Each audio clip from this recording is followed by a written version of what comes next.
The dust kicked up in angry swirls as Prudence Reynolds felt her uncle's meaty hand clamp down on her shoulder, steering her toward the makeshift auction platform in the center of Custer, South Dakota's ramshackle Main Street, where men with hungry eyes and full pockets waited like vultures circling a dying animal. It was the summer of 1876, and the Black Hills gold rush had turned this frontier town into a lawless den of prospectors, gamblers, and men who believed everything had a price, including a 20-year-old woman with nowhere else to turn. Prudence had arrived in Custer 3 months ago after her parents died of fever back in Kansas, leaving her with nothing but a trunk of clothes and the address of her mother's brother, a man she had never met. She should have known better than to trust family she did not know. Uncle Edgar had seemed welcoming enough at first, letting her stay in the cramped room above his saloon, promising her honest work serving drinks. But the promise had been a lie, and the truth had revealed itself slowly, like a snake shedding its skin. Edgar Reynolds was a man who saw opportunity in everything, and his niece was no exception. When he looked at Prudence, he did not see family. He saw profit. He had debts with dangerous men, gambling losses that kept piling up, and a bottle of whiskey that was never far from his lips. 2 nights ago, he had stumbled into her room and told her plainly that she would be married off to whoever could pay his price. When she refused, he locked her in and told her she had no choice. She was alone in this world, and he was her only kin. The law would side with him. Now, as the afternoon sun beat down mercilessly on the crowded street, Prudence found herself standing on a wooden crate while her uncle called out to the gathered crowd. Her cheeks burned with humiliation, but she kept her chin high. She would not give these men the satisfaction of seeing her cry. "Gentlemen, gentlemen," Edgar's voice boomed across the street, drawing more curious onlookers. "What we have here is a fine young woman, healthy as a horse, good cook, strong worker. She'll make some lucky man a proper wife. Bidding starts at $200. Prudence's stomach turned. $200. That was what her life was worth to her uncle. She scanned the crowd, seeing faces that ranged from curious to lecherous.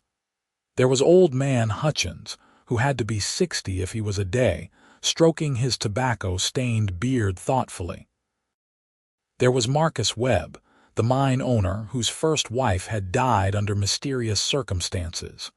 There was a group of rough-looking prospectors who looked like they had not bathed in months. 200, called out Hutchins, raising a gnarled hand. 250. Countered Webb, his cold eyes fixed on Prudence in a way that made her skin crawl. This could not be happening. Prudence looked desperately around the crowd, searching for anyone who might help her, but the few respectable women in town had already turned away, unwilling to involve themselves in such an unseemly spectacle. The sheriff stood at the edge of the crowd, arms crossed, making no move to intervene. In Custer, a man could do what he wanted with his kin, and no one would say otherwise. 300, shouted one of the prospectors, a barrel-chested man with a scar across his face.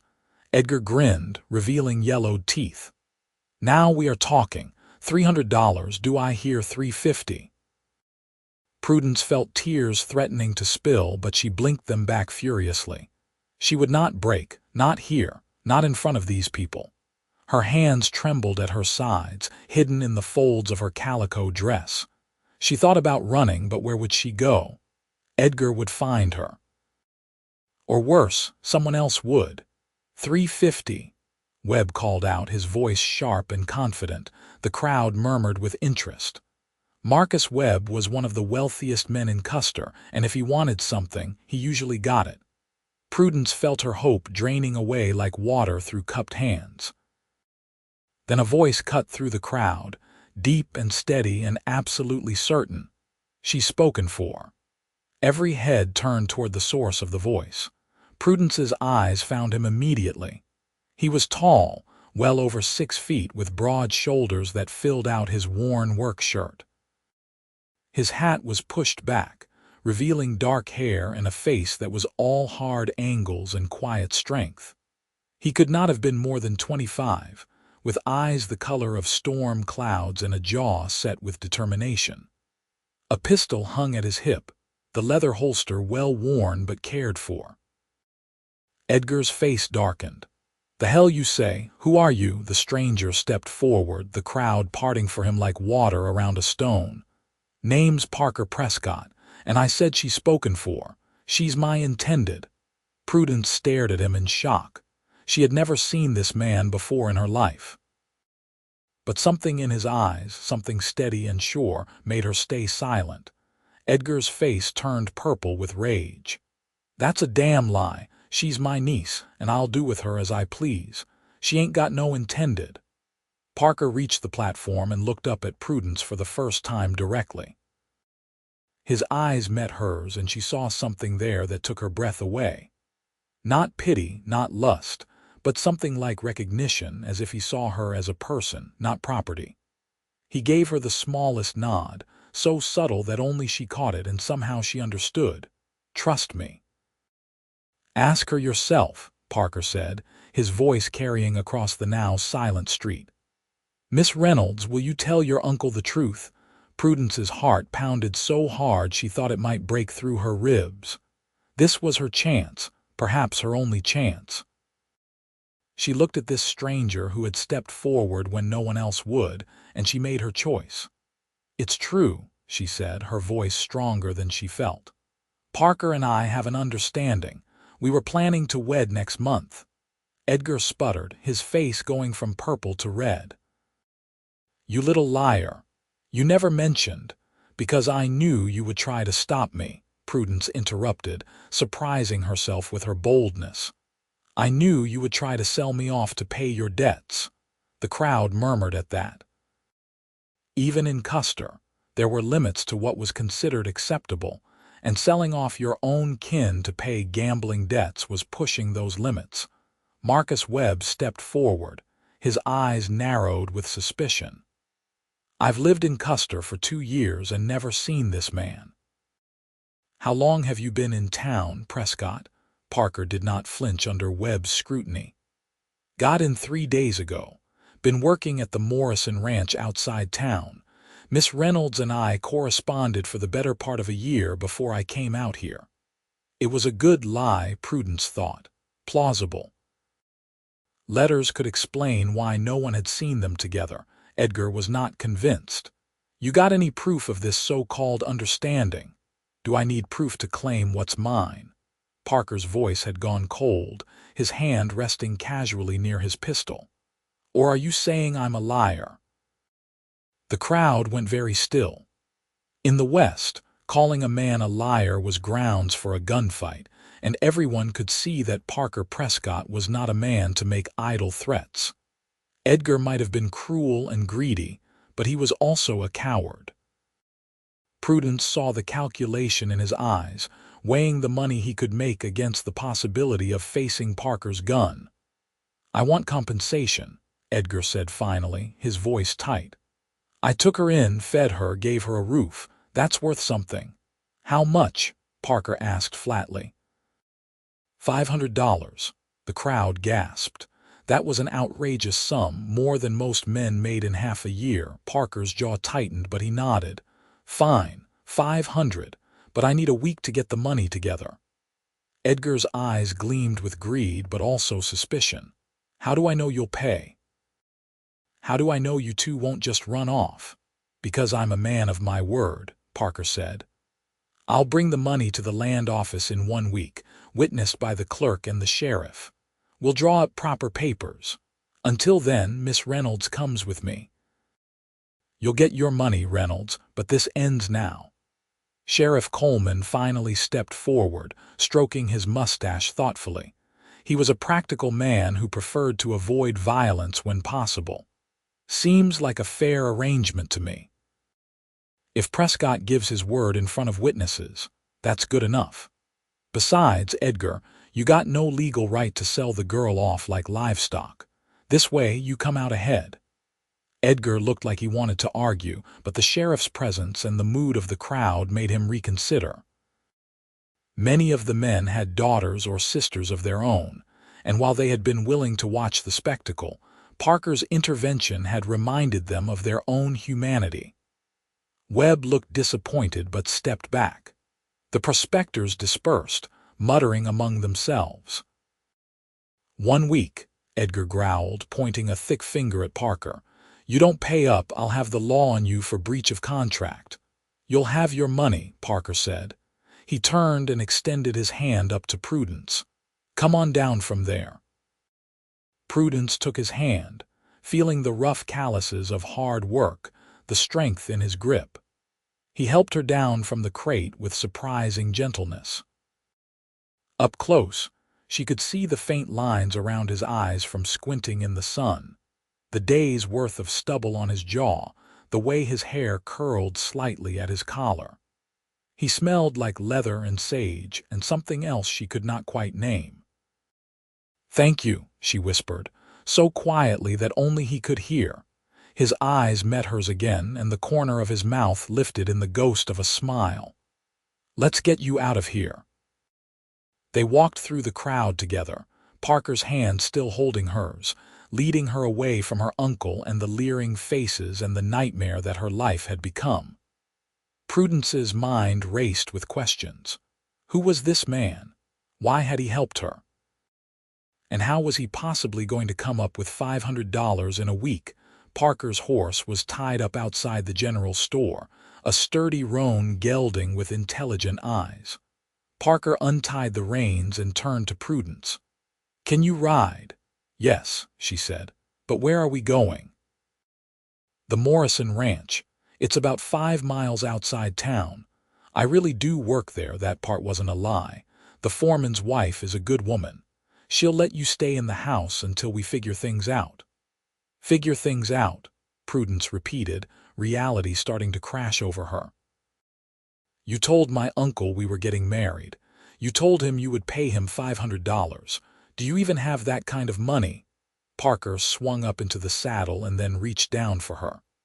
"One problem at a time. Right now we need to get you somewhere safe. Come on." Prudence hesitated for only a moment before taking his hand and letting him pull her up behind him. She had to sit side saddle as best she could, holding onto his waist to keep from sliding off. As the horse started moving, carrying them away from the town and toward the open prairie, Prudence felt the first real breath of hope she had experienced in weeks. The ride to the Morrison Ranch took almost an hour. At first, Prudence and Parker rode in silence, the rhythm of the horse's gait and the vast openness of the South Dakota landscape the only constants. The Black Hills rose in the distance, dark against the bright sky, and the grassland stretched endlessly in every direction. Prudence had never felt so small and so free at the same time. "Why did you do that?" she finally asked, her voice barely audible over the sound of hoofbeats. Parker was quiet for a long moment. "My sister," he said finally. "I had a younger sister, Emma. When I was 19 and she was 17, our parents died. We had an uncle who took her in while I went west to earn money to send for her. But he married her off before I could get back. To a man who beat her. She died before her 20th birthday." Prudence's breath caught. "I'm so sorry. I swore after that I would never stand by and watch another man abuse his power over a woman who could not defend herself. When I saw you up there, saw the look in your eyes, I saw Emma. I couldn't walk away." "But $500, Prudence said. "That's a fortune." "How will you possibly?" "I'll figure it out," Parker said, his voice firm. "Don't worry about that right now." But Prudence did worry. This stranger had saved her from a terrible fate, but in doing so, he had put himself in a terrible position. If he could not pay Edgar, her uncle would make trouble. And even if Parker could somehow get the money, what then?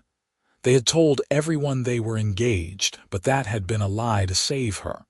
Parker Prescott did not know her. He did not love her. He had simply been a good man doing the right thing. The Morrison Ranch appeared on the horizon, a cluster of buildings including a main house, a barn, a bunkhouse, and several corrals. Cattle grazed in the distance, and Prudence could see several ranch hands working near the barn. Parker guided the horse toward the main house, where a woman stood on the porch, shading her eyes against the sun. "That's Mrs. Morrison," Parker said. "Sarah. She's good people." Sarah Morrison was a woman in her 40s with kind eyes and work-worn hands. She watched with curiosity as Parker dismounted and then helped Prudence down. Prudence was suddenly very aware of how she must look, her dress dusty from the ride, her hair falling from its pins, her eyes probably still red from fighting back tears. "Parker," Sarah said, her voice cautious. "What's going on?" Parker removed his hat respectfully. "Mrs. Morrison, this is Prudence Reynolds. She needs a place to stay for a while. It's a long story, but the short version is that her uncle tried to auction her off in town, and I told him she was my intended to stop it. I know it's a lot to ask, but I was hoping she could stay in the house until we sort things out." Sarah's eyes widened, then narrowed with anger. "Edgar Reynolds did what? That miserable snake." She turned to Prudence, her expression softening. "You poor dear. Of course you can stay. Come inside, you look like you have been through an ordeal." The kindness in Sarah's voice was almost Prudence's undoing. She felt tears welling up again, but she forced them back. She had to stay strong. She had to figure out what came next. "Thank you, Mrs. Morrison," Prudence managed. "I don't want to be a burden. I can work. I can cook and clean and—" "Hush now," Sarah said, putting an arm around Prudence's shoulders. "We'll figure all that out. Right now, you need some water and a chance to catch your breath. Parker, you go talk to James and explain what happened." "I'll take care of Miss Reynolds." Parker nodded, his eyes meeting Prudence's one more time. "You're safe here," he said. "I promise." Then he was gone, striding toward the barn with long, purposeful steps. Sarah guided Prudence inside the ranch house, which was simple but clean and welcoming. The main room had a large fireplace, a wooden table, and several comfortable chairs. Cooking utensils hung on the walls, and the smell of fresh bread lingered in the air. "Sit," Sarah commanded gently, pulling out a chair. "I'll get you some water." Prudence sat, her legs suddenly weak now that the adrenaline was wearing off. Sarah returned with a tin cup full of cool water, and Prudence drank gratefully. "Now," Sarah said, sitting down across from her, "tell me everything." So Prudence did. She told Sarah about her parents' death, about arriving in Custer with nothing, about Edgar's false kindness that turned into cruelty and greed. She told her about being locked in her room, about the auction, about Parker stepping forward like some kind of hero from a dime novel. Sarah listened, her expression growing darker with every detail. When Prudence finished, Sarah reached across the table and squeezed her hand. "You're not going back to that man," Sarah said firmly. "I don't care what the law says about family obligations. You're staying here and we'll figure out the rest." "But Parker promised to pay Edgar $500, Prudence said. "How can he possibly afford that? He's a ranch hand, isn't he?" Sarah's expression grew complicated. "Parker Prescott is one of the best men I have ever known," she said carefully. "He showed up here 2 months ago looking for work, and my husband hired him on the spot. He's a hard worker, honest, never complains. But $500 is more money than he could save in a year of working here." "Then what will he do?" Prudence asked, feeling panic rising in her chest again. "Edgar will come after him, or worse, Edgar will come after me." "Let's wait and see what the men say," Sarah suggested. "James might have some ideas. In the meantime, you are exhausted. When was the last time you ate?" Prudence realized she could not remember. Edgar had barely been feeding her the last few days. Sarah immediately stood and began preparing food, and Prudence found herself with a plate of bread, cheese, and cold chicken. She ate mechanically, her mind still racing with worry and questions. Outside, Parker was explaining the situation to James Morrison, the ranch owner. James was a big man with a weathered face and a reputation for being fair but tough.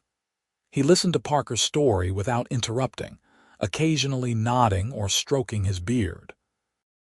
"So you told Edgar Reynolds you would pay him $500 for the girl," James said when Parker finished. "I told him I would pay him $500 for Prudence," Parker corrected. "And yes, sir. You know you don't have that kind of money." "I know. And you know Edgar Reynolds is a mean drunk who won't let this go if you don't pay." "I know that too." James studied Parker for a long moment. "Why'd you do it, son? You don't even know this girl." Parker looked out at the distant hills, his jaw working. "Because it was the right thing to do. Because I've seen what happens when good men stand by and do nothing. I couldn't let that happen again." James nodded slowly. "I respect that. Took courage to step up like that." He paused, thinking. "I might be able to help with the money. I could advance you wages, maybe loan you the rest." "But Parker, you understand what you are getting yourself into. The whole town thinks you are engaged to this woman. If you pay Edgar, there will be expectations. People will expect you to marry her." "I know," Parker said quietly. "You want to marry her?" Parker was silent for a moment. "I don't know her well enough to answer that. But I know I won't let her go back to Edgar. And I won't let her be alone in a town like Custer with no protection and no prospects. So if marrying her is what it takes to keep her safe, then I'll do it." James clasped Parker on the shoulder. "You are a better man than most, Parker Prescott. Let me talk to Sarah tonight. We'll figure something out." That evening, the four of them sat around the Morrisons' dinner table discussing the situation. Sarah had insisted that Prudence join them, saying that since this was about her future, she had a right to be part of the conversation. James laid out the financial situation plainly. "I can advance Parker 3 months' wages, which comes to about $100. I can loan him another $200 against future earnings. That's $300 total. We're still $200 short." "I have some money saved," Sarah said. "About $75. I was saving it for fabric and supplies, but this is more important." "I can't take your savings, Mrs. Morrison," Prudence protested. "You can and you will," Sarah said firmly. "That still leaves us $125 short." They sat in silence, the weight of that number hanging over them. $125 might as well have been $1,000. "I could sell my saddle and tack," Parker said. "That might get us $50. You need your saddle for work," James pointed out. "What about my trunk?" Prudence said suddenly. "I have some things from my mother. A cameo brooch, some silver candlesticks, a few other pieces." "They might be worth something." Parker shook his head. "Those are your family heirlooms. I won't let you sell them." "They're just things," Prudence said, her voice steady. "You're offering to give up your future wages and your saddle. The least I can do is contribute what I have." Sarah reached over and squeezed Prudence's hand again. "We'll make an inventory tomorrow and see what we have. Between everything, we might be able to get close enough that Edgar will accept it." "Edgar won't accept a penny less than $500, Parker said darkly. "He's too greedy and too mean." "Then we'll have to find a way to get the full amount," James said. "I'll ask around, see if any of the other ranchers need extra work done. Parker, you might have to take on some additional jobs in the evenings and on Sundays." They talked late into the night, planning and calculating. Prudence watched Parker's face in the lamplight, seeing the determination there, the quiet strength that had made him step forward when no one else would. She barely knew this man, but she owed him everything. And more than that, she found herself wanting to know him better. There was something about Parker Prescott that drew her in, something solid and real in a world that had proven itself to be built on lies and cruelty. Finally, Sarah declared that everyone needed rest. She showed Prudence to a small room off the kitchen, simply furnished with a bed, a washstand, and a trunk for storage. "This was our daughter's room," Sarah explained. "She's married now and living in Wyoming. I think she would be happy knowing it's being used to help someone in need." Prudence felt tears prick her eyes again. "I don't know how to thank you. Both of you have been so kind." "You thank us by being safe and taking care of yourself," Sarah said. "Now get some rest. Tomorrow we'll start figuring out the details." Alone in the small room, Prudence sat on the bed and let herself finally cry. She cried for her parents, dead and buried in Kansas. She cried for the future she had lost, and the fear she had felt standing on that crate in Custer. But she also cried with relief, because for the first time in months she felt safe. And she cried with confusion because her rescuer was a stranger who had put himself in danger for her, and she did not know what to do with the feelings that were stirring in her heart. The next morning, Prudence woke to the sound of roosters crowing and the smell of coffee. She dressed quickly in the same clothes from yesterday, wishing she had something clean to wear, and made her way to the kitchen. Sarah was already up, cooking breakfast, and James and Parker were sitting at the table discussing the day's work. "Good morning," Sarah said cheerfully. "Did you sleep well?" "Better than I have in weeks," Prudence admitted. "Can I help with breakfast?" "You certainly can." "Why don't you set the table?" They fell into an easy rhythm, and Prudence felt a pang of longing for the home she had lost. This was what mornings used to be like with her mother, working side by side in comfortable silence, preparing to feed the people they loved. Over breakfast, James announced his plan. "I'm going into Custer today to talk to some of the other ranchers and businessmen. I'm going to see if anyone has work available or would be willing to make a short-term loan. Parker, you'll stay here and work. We've got fences that need mending on the north pasture. Prudence, Sarah could use help around the house if you are up for it." "Of course," Prudence said immediately. "I want to earn my keep." After the men left, Prudence and Sarah spent the morning working together. They washed clothes, tended the kitchen garden, and baked bread for the week. As they worked, they talked, and Prudence found herself opening up to Sarah in a way she had not been able to with anyone since her mother died. "What was Parker's sister like?" Prudence asked as they kneaded dough together. "Emma, I mean. He told me a little bit about what happened to her." Sarah's expression softened with sadness. "I never met her, but Parker talks about her sometimes. She was younger than him by 2 years, and from what he says, she was sweet and trusting. Too trusting, maybe. Their uncle took advantage of that, married her off to a man who seemed respectable but was cruel behind closed doors. Parker got back east as soon as he could, but by then it was too late. She had gotten sick and the husband wouldn't call a doctor. By the time Parker arrived, she was gone." "That's terrible," Prudence whispered. "It broke something in Parker," Sarah continued. "He's never said so directly, but I think he blames himself for leaving her, for not being there to protect her. James thinks that's why Parker drifted west, why he can't seem to settle anywhere for long. He's carrying that guilt with him." Prudence thought about this as she shaped the dough into loaves. Parker had saved her because he could not save his sister. It was both heartbreaking and beautiful, this stranger's grief transforming into her salvation. "You think he'll really marry me?" Prudence asked quietly. "Once Edgar is paid and everything is settled." Sarah gave her a long, considering look. "I think Parker Prescott is a man who keeps his word. If he said you are his intended, he'll stand by that if you want him to. The real question is, what do you want?" Prudence did not know how to answer that. What did she want? A week ago, she would have said she wanted to go home, to have her parents back, to have her old life returned to her. But that was impossible. Her parents were gone, and her old life was ashes. Now she was in South Dakota in debt to strangers, promised to a man she had barely spoken to. But when she thought about Parker, about his steady gray eyes and his quiet strength, about the way he had stepped forward without hesitation, she felt something warm unfurling in her chest. Hope, maybe.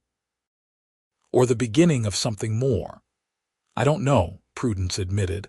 "I barely know him, but I want to know him. Is that strange?" Sarah smiled. "Not strange at all, dear. That's how the best marriages start, in my opinion. Not with wild passion that burns out quickly, but with respect and curiosity and the desire to know someone better. The rest comes with time." That afternoon, Parker came back to the house for lunch. He was dusty and sweaty from working in the sun, and he washed up at the pump outside before coming in. Prudence served him cold chicken and fresh bread, and their eyes met across the table. "How are you feeling?" he asked. "Better," she said honestly. "Sarah has been very kind." "How is the fence mending?" "Hot work, but good. Keeps the mind busy." They lapsed into silence, neither quite sure what to say. They were strangers bound together by circumstance, trying to figure out how to navigate this strange situation. "I've been thinking," Parker said finally, "about what happens after we pay Edgar. I meant what I said yesterday. I won't let you face an uncertain future alone. If you're willing, I'll marry you proper. Give you my name and my protection. I know it's not the romantic proposal a woman dreams of, but it's what I can offer." Prudence felt her heart skip. He was being so practical, so matter-of-fact, but there was something underneath his words, something that sounded almost like tenderness. "And what would you expect from such a marriage?" she asked carefully. Parker met her eyes directly. "Honesty. Respect. Companionship, if we can manage it. I won't force anything on you that you don't want. We can take things as slow as you need." "You would do all this for someone you don't even know." "I'm getting to know you," Parker said. "And what I've seen so far I like. You're brave. You didn't fall apart when your uncle tried to sell you. You're grateful without being obsequious. You're willing to work and contribute. Those are good qualities in a partner." Prudence felt her cheeks warm with the compliment. "You're not what I expected," she admitted. "What did you expect?" "I don't know, someone more. Rough, I suppose, more demanding, but you're gentle, thoughtful." Parker's mouth quirked in that almost smile she was starting to recognize. "Don't mistake gentleness for softness. I can be hard when I need to be. But I believe in treating people with respect, especially women. My mother taught me that. She raised you well. She tried. I hope I'm living up to what she wanted for me." James returned that evening with mixed news.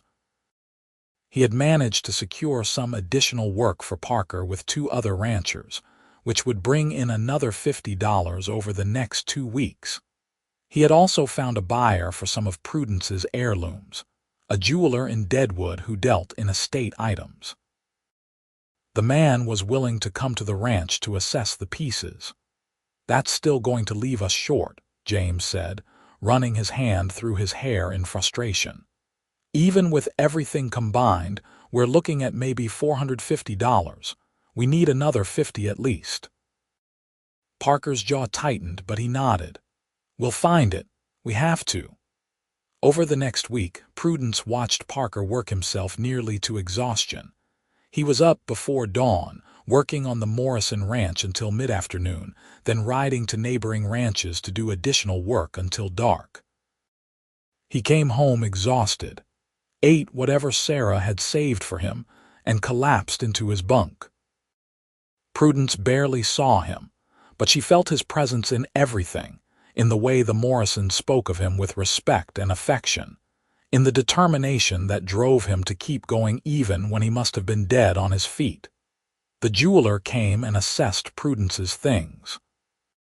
He offered $70 for the cameo, the candlesticks, and a few other pieces. Prudence felt a pang saying goodbye to her mother's belongings, but she forced herself to be practical. These were just objects. Her mother would have wanted her to be safe and free more than she would have wanted her to keep some silver and jewelry. They were still $30 short. On the sixth day, Prudence was in the kitchen helping Sarah prepare dinner when Parker came in looking determined. "I'm going into Custer tonight," he announced.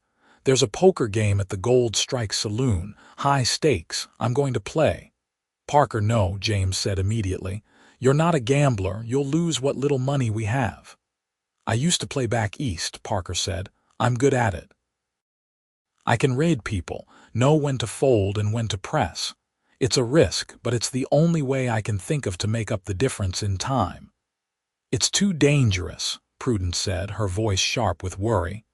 "Those games attract rough men. What if there's trouble?" Parker's eyes softened as he looked at her.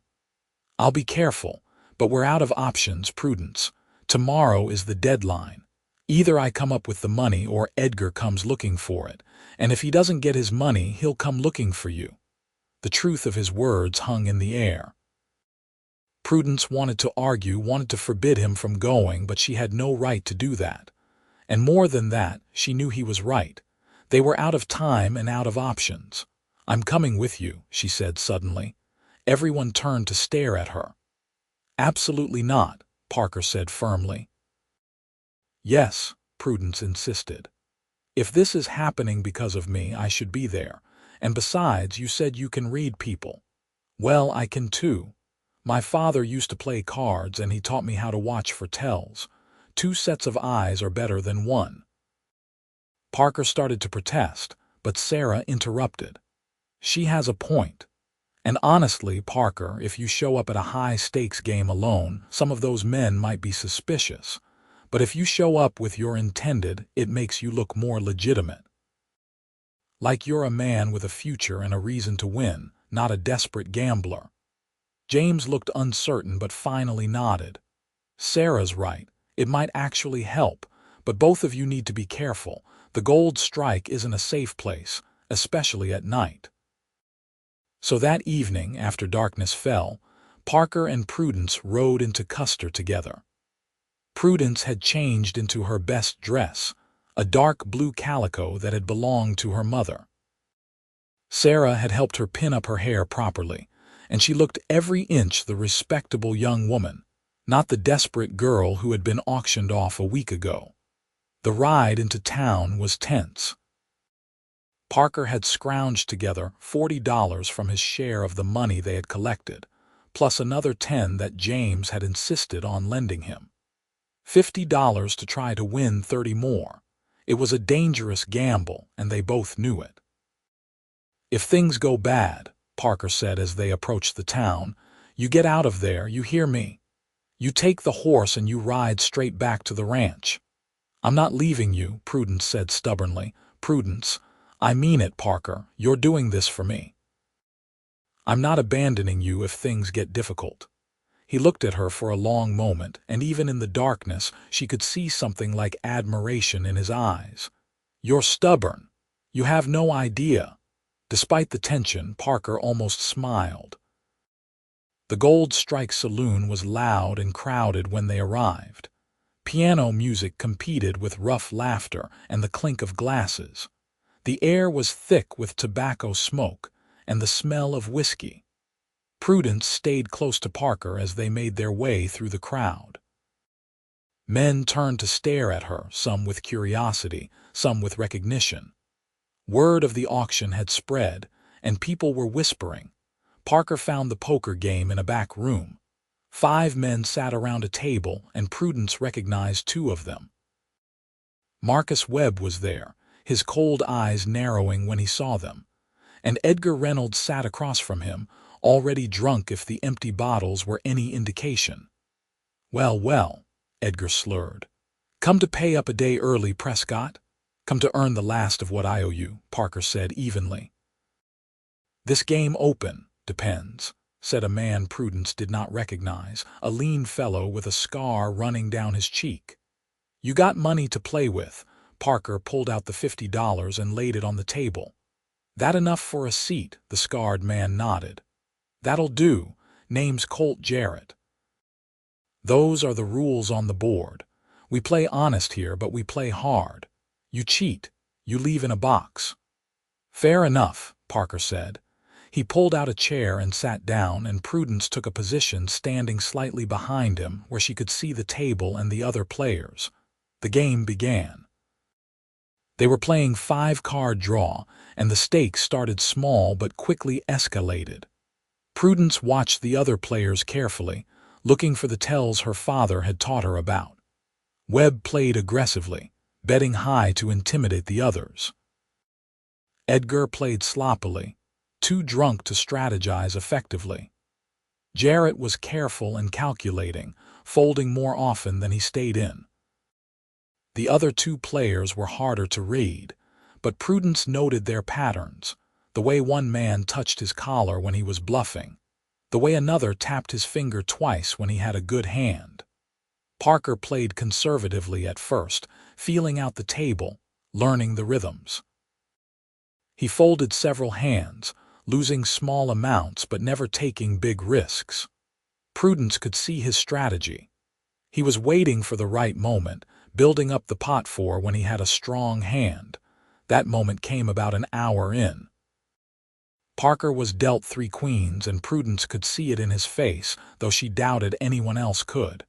She watched as the betting went around the table. Edgar folded immediately. One of the other players folded. Webb stayed in, raising. Jarrett raised again. Parker called and drew 2 cards. Prudence held her breath.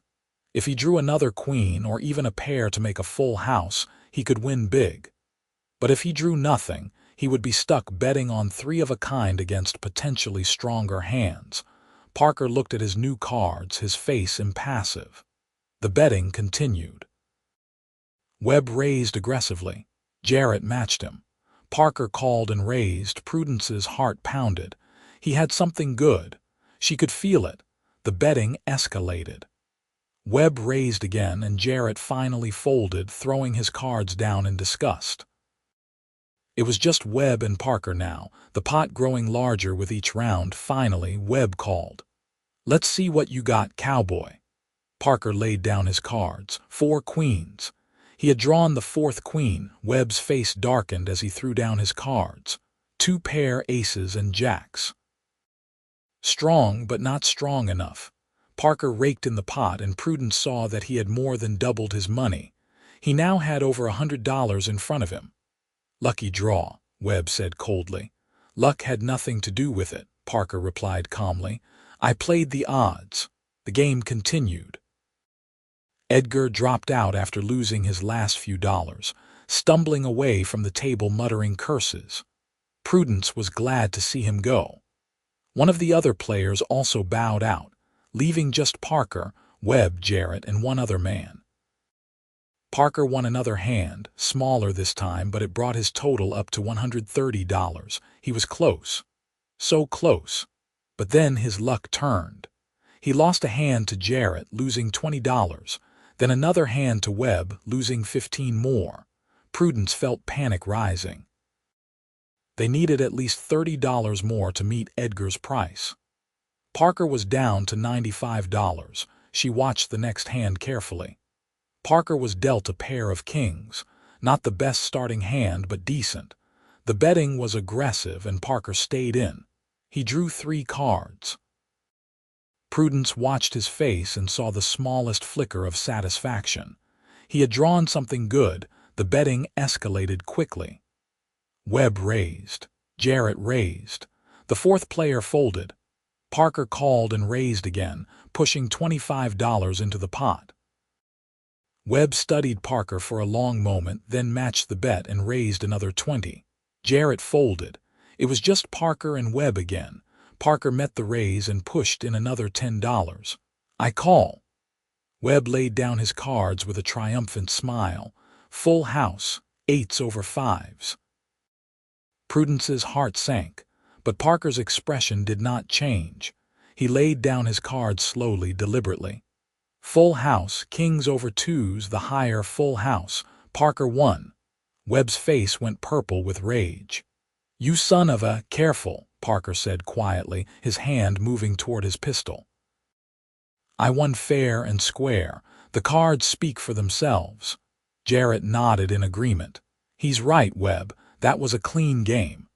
Webb looked like he wanted to flip the table, but he controlled himself. He stood up abruptly, his chair scraping loudly against the floor. This isn't over, Prescott. Yes, it is, Parker said calmly. I've got what I came for, and I'm done. He gathered his winnings and stood. Prudence saw that he had accumulated nearly $160, more than enough to make up the difference they needed. They left the saloon quickly, before Webb could cause more trouble or Edgar could reappear. Outside, in the cool night air, Prudence let out a breath she had not realized she was holding. You did it, she said, turning to Parker with a smile that felt like sunshine breaking through clouds. You actually did it. Parker tucked the money safely into his vest pocket. We did it. You helped. I saw you watching the other players. When you squeezed my shoulder during that last hand, I knew you were telling me to go for it. Prudence had not even realized she had done that, but now that he mentioned it, she remembered the instinctive gesture. They had worked together without even speaking, reading each other in the way that partners do. What happens now? She asked as they walked toward where they had left the horse. Now we pay off your uncle, get the papers drawn up properly, and you're free, Parker said. And then, if you're still willing, we get married. Prudence stopped walking. Parker turned to look at her, concern crossing his face. What's wrong? Nothing's wrong, Prudence said softly. I just realized that a week ago, I thought my life was over. I thought I had no future, no hope. And now I'm standing here with a good man who risked everything to save me, and I'm about to start a new life. It's overwhelming. Parker stepped closer to her. In the moonlight, his face was all shadows and angles, but his eyes were warm. It doesn't have to be overwhelming. We'll take it one day at a time. No pressure, no expectations. We'll figure it out together. Together, Prudence repeated, and the word felt like a promise. They rode back to the Morrison ranch in comfortable silence, and Prudence found herself leaning against Parker's back, feeling safe in a way she had not felt since before her parents died. When they arrived, James and Sarah were still awake, waiting anxiously. Well, Sarah demanded as soon as they walked in. Parker pulled out the money and counted it out on the table. $160. Add that to what we already have, and we are more than covered. Sarah let out a whoop of joy and pulled both Parker and Prudence into a hug. James shook Parker's hand firmly, pride evident in his face. You did good, son. Real good. Now let's get some rest. Tomorrow we finish this business with Edgar once and for all. The next morning, the entire group rode into Custer. James and Sarah insisted on coming as witnesses, wanting to make sure that the transaction was properly documented and that Edgar could not make trouble later. They met at the land office as arranged. Edgar was already there, looking hungover and surly. Sheriff Coleman was present as well, along with the land office clerk who would document the transaction. You got my money? Edgar demanded as soon as he saw them. I've got your money, Parker said coldly. Every cent of the $500 we agreed on. But before I hand it over, we're drawing up papers that state in legal terms that you have no further claim on Prudence Reynolds. She's free and clear of any obligation to you. Edgar looked like he wanted to argue, but the presence of the sheriff and the witnesses kept him in check. Fine. Draw up your papers. The clerk prepared the document, which stated that in exchange for $500, Edgar Reynolds relinquished all familial claims and responsibilities regarding his niece, Prudence Reynolds, and agreed never to contact her or interfere in her life again. Edgar signed it with a shaking hand, his eyes fixed greedily on the stack of money. Parker counted out the money in front of everyone, making sure each bill was accounted for. Then he handed it to Edgar, who grabbed it and counted it again himself. It's all there, Edgar muttered. He looked at Prudence, and for a moment she thought she saw something like regret in his eyes. But then it was gone, replaced by his usual coldness. "You made your choice. Don't come crying to me when things go bad." "I won't," Prudence said firmly. "Goodbye, Uncle Edgar." He left without another word, stuffing the money in his pockets. The clerk handed Prudence her copy of the document, official and stamped. "You're free, Miss Reynolds," Sheriff Coleman said, tipping his hat to her. "If Edgar gives you any trouble, you come see me." "Thank you, Sheriff," Prudence said. As they left the land office, Prudence felt as if a weight had been lifted from her shoulders. She was truly free now. No one owned her. No one could sell her or trade her or force her into anything she did not want. "How do you feel?" Sarah asked, linking her arm through Prudence's. "Like I can breathe again," Prudence admitted. Back at the ranch, they celebrated with a special dinner. Sarah had prepared a roast, and there was even apple pie for dessert. The mood was festive and relieved, and Prudence found herself laughing more than she had in months. After dinner, Parker asked if he could speak with Prudence privately. They walked outside, where the sun was setting over the prairie in shades of gold and orange. "I meant what I said about marrying you," Parker said without preamble. "But now that you're free, the decision is truly yours. You don't owe me anything. If you want to make your own way, start over somewhere new, I'll help you do that. I won't hold you to anything." Prudence had been thinking about this all day. She looked at Parker, at this man who had sacrificed so much for her, who had worked himself to exhaustion, who had risked his money and potentially his life in a card game just to ensure her freedom. But more than that, she thought about the way he made her feel. Safe, yes, but also seen. Valued, respected. He did not look at her like property or a burden. He looked at her like a person, like someone worth knowing. "I don't want to start over somewhere new," Prudence said. "I want to stay here with you if you will have me." Parker's face, usually so controlled, broke into a genuine smile that transformed him. "You're sure?" "I'm sure. I know we barely know each other, but I want to know you, Parker. I want to build a life with you. We can take it slow, like you said, but I want to try." Parker reached out and took her hand, his calloused fingers gentle against hers. "Then let's do it right. Let me court you properly. Let's get to know each other. And when we're both ready, when we both feel certain, we'll get married." "That sounds perfect," Prudence said. They stood there for a long moment, hands clasped, watching the sun sink below the horizon. Prudence felt something blooming in her chest, something warm and hopeful that she was almost afraid to name. But it felt like the beginning of love, or at least the promise of it. Over the next 3 months, Parker and Prudence courted in the traditional sense. Parker would finish his work and then spend his evenings with Prudence, talking for hours on the Morrisons' porch. They talked about everything.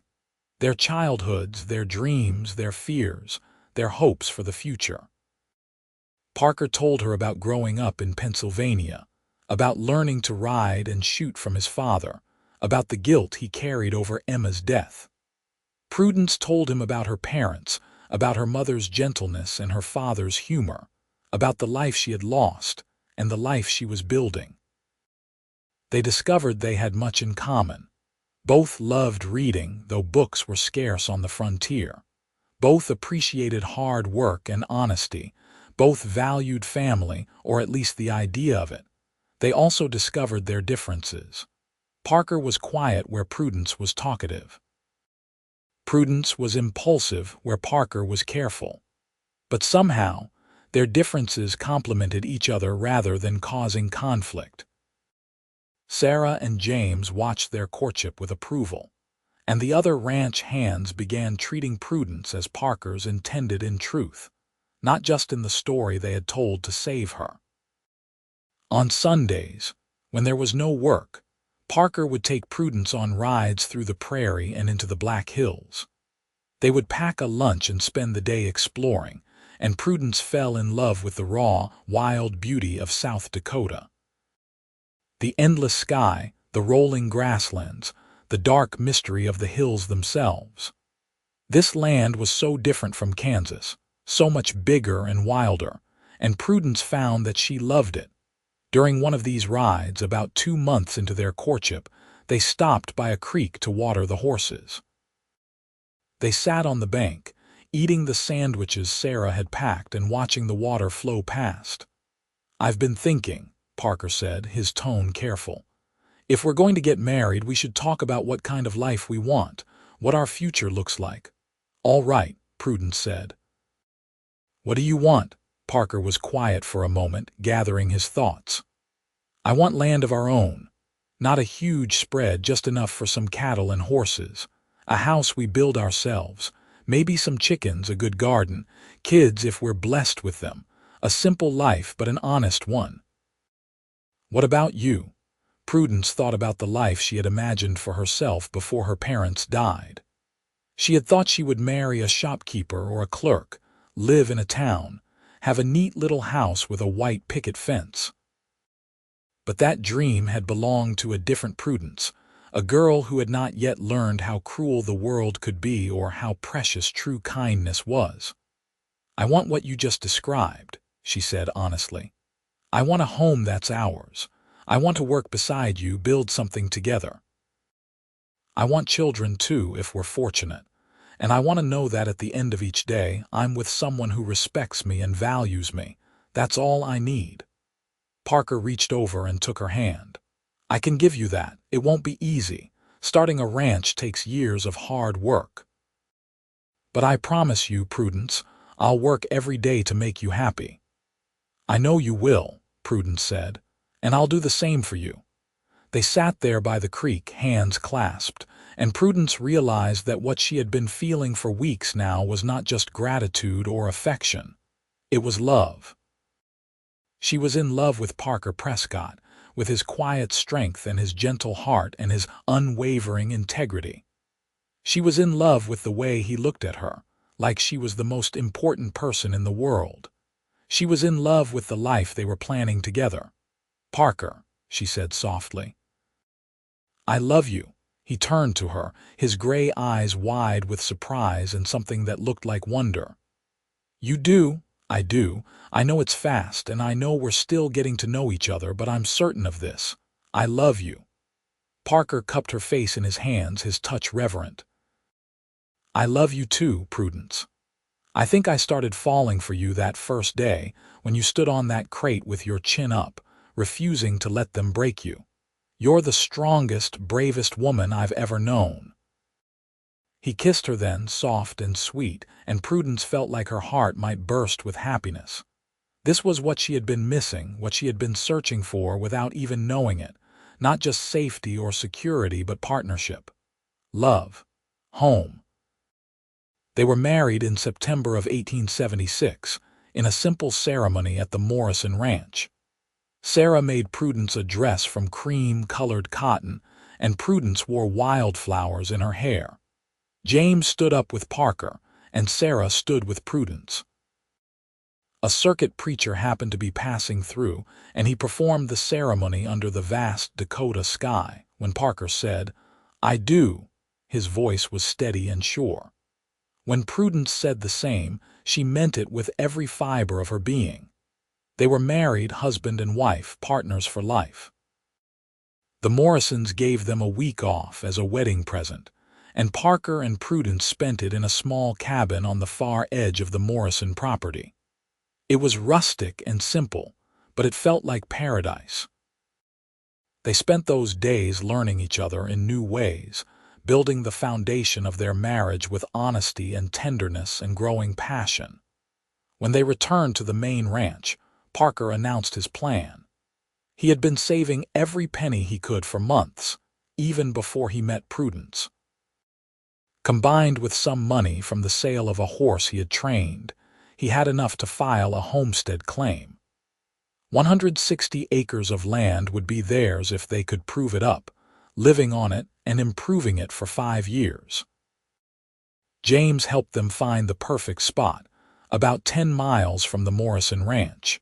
It had a creek running through it, good grazing land, and a stand of trees that would provide lumber for building. It was beautiful and wild and full of potential. They broke ground on their house that fall, working with James and some of the other ranch hands to raise a sturdy cabin. It was not large, just 2 rooms to start, but it was theirs. They chinked the logs themselves, installed a fireplace that Parker built stone by stone, and hung a door that Prudence painted blue because it reminded her of the sky. They moved in before the first snow, bringing with them a bed that the Morrisons gave them as a wedding gift, a table that Parker built, and supplies to see them through the winter. It was cozy and warm, and Prudence had never been happier. Their first winter was hard but good. They were snowed in for weeks at a time, but they had each other. Parker taught Prudence to play chess using pieces he carved from wood. Prudence taught Parker to cook more than just beans and bacon. They read to each other from the few books they had, and they talked about their plans for the spring. When the snow finally melted, they got to work in earnest. Parker built a barn and corrals while Prudence planted a garden. They bought their first cattle, just 10 head to start, and Parker broke 2 wild horses to sell for extra money. The work was back-breaking the days long, but they did it together, and that made all the difference. Sarah Morrison came to visit regularly, bringing supplies and news from town. She had become like a mother to Prudence, and Prudence treasured their friendship. James helped Parker with the heavier work, teaching him the tricks of successful ranching in the harsh Dakota climate. In the spring of 1877, Prudence discovered she was pregnant. She told Parker one evening as they sat on the porch of their cabin, watching the sun set over their land. "We're going to have a baby," she said, taking his hand and placing it on her still flat stomach. Parker's face transformed with joy. He pulled her into his arms and held her close. "A baby," he whispered. "We're going to be parents. Are you happy?" Prudence asked, though she could already see the answer in his eyes. "Happier than I ever thought possible," Parker said. "You've given me everything, Prudence. A home, a future, and now a family. I love you more than words can say." "I love you too," Prudence said, tears of joy streaming down her face. Their son was born in January of 1878, during one of the coldest nights of the winter. Sarah Morrison came to help with the birth, and after hours of labor, Prudence finally held her baby in her arms. He was perfect, with a shock of dark hair and his father's gray eyes. "What should we name him?" Parker asked, his voice thick with emotion as he looked at his son for the first time. "I was thinking Samuel," Prudence said. "After my father, Samuel Prescott."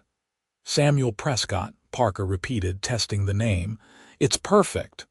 Samuel grew into a strong, healthy boy, full of curiosity and energy. Parker was a devoted father, patient and gentle, teaching Samuel to ride before he could properly walk, showing him how to care for the animals and respect the land. Prudence watched her husband with their son and fell in love with him all over again. 2 years later, they were blessed with a daughter. They named her Emma after Parker's sister, and this time when Parker cried, Prudence knew they were tears of both grief and joy. He had lost one Emma, but now he had another, a chance to honor his sister's memory and give his daughter the safe, loving childhood his sister had been denied. The years passed in a rhythm of seasons and hard work and deep contentment. They added to their herd, improved their land, and built additions onto their cabin as their family grew. In 1882, they had another son whom they named Thomas. In 1884, a daughter named Grace. Their homestead thrived. What had started as 160 acres of raw prairie became a working ranch with good cattle, strong horses, and fertile fields. Parker's reputation as an honest dealer and skilled rancher spread, and buyers came from as far as Deadwood to purchase his stock. But more than their material success, their family thrived. Samuel grew into a responsible young man who loved the land as much as his father did. Emma was spirited and clever, keeping her brothers in line and helping her mother with the younger children. Thomas was gentle and thoughtful, and Grace was pure sunshine, bringing laughter to every day. On their 10th wedding anniversary, Parker and Prudence stood on the porch of their expanded house, watching their children play in the yard. Samuel was teaching Thomas to rope a fence post while Emma and Grace picked wildflowers. "You remember when we first met?" Parker asked, putting his arm around Prudence's waist. "How could I forget?" Prudence said, leaning into him. "You stepped forward when no one else would. You saved my life." "No," Parker said, turning her to face him. "You saved mine. I was drifting before I met you, carrying guilt and grief, never staying anywhere long enough to put down roots. You gave me a reason to stop running. You gave me a home." Prudence reached up and touched his face, seeing the lines that time and hard work had etched there, the silver starting to thread through his dark hair. He was more handsome to her now than he had been at 25, because now she knew every part of him, every scar and story, every dream and fear. "We saved each other," she said. "We built this life together. And I'd do it all again," Parker said, kissing her softly. "Every hard day, every challenge, every moment, as long as it led me back to you." Their children called for them then, Samuel wanting to show off his roping skills, Emma insisting that Grace had picked the biggest bouquet. Parker and Prudence walked down from the porch hand in hand, ready to admire and praise and love their family. As the sun set over their ranch, painting the sky in shades of gold and rose, Prudence thought about how far she had come from that terrible day in Custer when she had stood on a crate, believing her life was over. She thought about Parker stepping forward, claiming her as his own, risking everything for a stranger. She thought about the love they had built slowly and steadily, a foundation strong enough to weather any storm. This was what happiness looked like, Prudence realized. Not the absence of hardship, but the presence of love. Not a perfect life, but a real one built with honest work and deep devotion. Not a fairy tale, but something better, something true. Years later, when Samuel brought home a young woman he wanted to marry, Parker and Prudence welcomed her with open arms. When Emma fell in love with a neighboring rancher's son, they gave their blessing. When Thomas decided he wanted to be a teacher instead of a rancher, they supported his dream.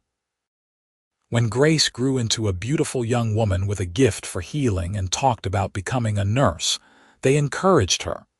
They watched their children build their own lives, their own families, their own dreams.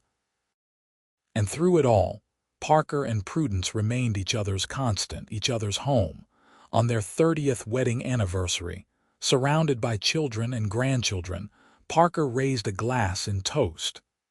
"To my wife," he said, his voice still strong despite the years. "Who said yes to a crazy cowboy's proposal and gave me the best life a man could ask for." "To my husband," Prudence countered, raising her own glass. "Who stepped forward when no one else would and showed me what true love looks like." Their family cheered, and Prudence looked around the table at the life they had created. 4 children, now grown and starting families of their own. 7 grandchildren so far, with more surely to come. A ranch that had grown from a homestead claimed to a prosperous spread. But most importantly, a love that had started with an act of courage and grown into something unshakable. That night, after everyone had gone home or to bed, Parker and Prudence sat on their porch, the same spot where they had spent countless evenings over the years. The stars were brilliant overhead and the prairie stretched endlessly in every direction. "You have any regrets?" Prudence asked, her head resting on Parker's shoulder. "Not a single one," Parker said without hesitation. None, Prudence said. Except maybe that I didn't thank you properly that day in Custer. You risked everything for me. You've thanked me every day since, Parker said, kissing the top of her head. With every smile, every laugh, every moment of this life we've built, you've given me more than I ever dreamed possible. They sat in comfortable silence, watching the stars wheel overhead. Two people who had found each other in the most unlikely circumstances and built something beautiful and lasting. The Wild West had been harsh and unforgiving, but it had also given them each other, and that made all the hardship worthwhile. When they finally went to bed that night, Parker held Prudence close as he had every night for 30 years. She was his home, his heart, his everything. And as sleep claimed them both, they did so with the deep contentment of people who had lived well, loved deeply, and created a legacy that would outlast them both. The end.